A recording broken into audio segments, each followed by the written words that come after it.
আসসালামু আলাইকুম। আপনাদের কাছে মজার একটি ব্লগ নিয়ে হাজির হয়ে গেলাম। দেখতেছেন জামাইয়ের বন্ধু বান্ধব চারাহারা করে কিন্তু চলে আসলো মাইকুটে ওঠার জন্য, কিন্তু মাইকু লক খুলতে পারে নাই, তাই কিন্তু তারা ব্যর্থ।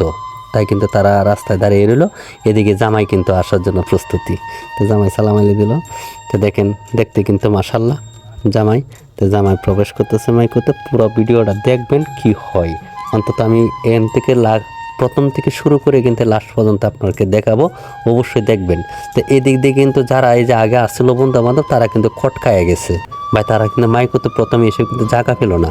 এখন তারা করণীয় কি দেখেন, অটোর ভিতরে করে কিন্তু তারা ইনশাল্লাহ যেতেই হবে, কিছু করার নেই। যেহেতু ক্লোজ বন্ধু, দেখেন তাদের কিন্তু স্থানটা অটোর মধ্যে হয়ে গেল। তো কিছু করার নাই। তারপরে বন্ধুর প্রতি বন্ধুর ভালোবাসা, বিয়ে কিন্তু খাইতে হইবে, বিয়ে মানে যাইতে হইবে, বিয়ে মজাই আলাদা।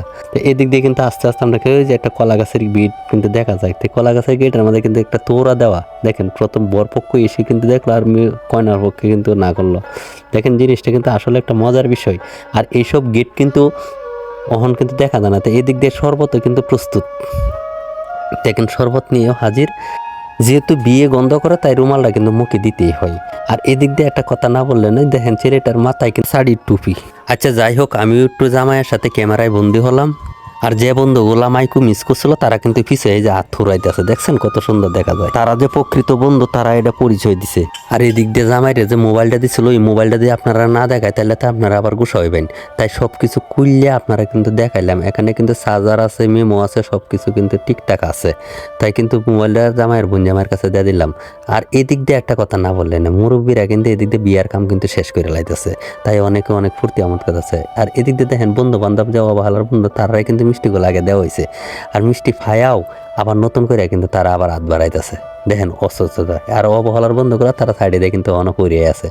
আচ্ছা, বিষয়টা তার কিন্তু ভালো লাগতেছে। আর এই দিক দিয়ে কিন্তু নাস্তা কিন্তু রেডি। তার মধ্যে কিন্তু আপনার এই গ্যালাসটা যে দিচ্ছে পানি ভরা, ওই গ্যালাসটা তুলতে হইব। তারা কিন্তু অনেক কেউই কিন্তু জানে না। তা আমি অনেকগুলো শিখাই দিছি যে একটা রুমাল লো, মানে একটা চাদর লো। ওই রুমালটা নেওয়ার পরে কিন্তু রুমালটাতে কিন্তু হয় নাই, তাই কিন্তু বড় একটা তৈলা লিছে।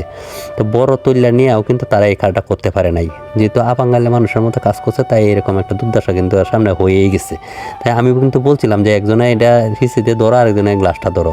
না ধরে কি করছে, একলাই কিন্তু পন্ডিতি করছে। দেন নাস্তাগুলো সব কিন্তু ফইরা গেছে গা। আচ্ছা, ফইরা গেলে কিছু করার নাই, এটা তুই লেখাইতে হইব। যেহেতু জামাইয়ের লোক বোন জামাইরা আছে, তারা একটু কষ্ট করতে হইব। যেহেতু বলদের মতো কাজ করছে, তাই কিছু করার নাই। আর এই দিক দিয়ে দেখেন কবিতর নিয়ে টানাটানি আর ফানাফানি। কবিতর নিয়ে টানাটানি করে নিজেরাই দিতেছে বাস। আর বাস তো বাস না ভাই, দুই হাতে কায় হাইরা নিজেরাই করতেছে সর্বনাশ। এই দিক দিয়ে যে কচুর ফেনা, কচুর বড়া ছিল, এই কচুর বড়া ভাই এত ভাই গলার মধ্যে চুলকানি। দেখেন অবস্থাটা তাদের। ওরা কিন্তু আর বুঝতে আছে না যে এই অবস্থা হইব ভাই, সবাই তো চুলকানি। আর এই দিক দিয়ে অবহেলার বন্ধুগুলা, তারা কিন্তু আলাদা টেবিলে কিন্তু আছে। তারপরে তারা অনেকটা খুশি, তাদেরকে নিয়ে অনেকটা ফুর্তি আমোদ করলাম, অনেকটা বেশ ভালো লাগলো। আর এদিক দিয়ে মনে করেন তারা ভাতের প্লেট আবার ফেরত দিয়েছে। ফেরত দিয়ে এত বাবুরা ব্যাকল সাহায্যছে যে করলাম কিটা। অন্তত তারা করে মনে হচ্ছে আলাদা প্লেটে ভাত খাইবে, অন্ত প্লেটের মধ্যে আলাদা ভাত আয় না। তখন ওহন বিষয়টা ওহন কি করেন, এটা আপনারা বইলা দেবেন। আর ব্লগটা কেমন হয়েছে একটু জানাই দেবেন।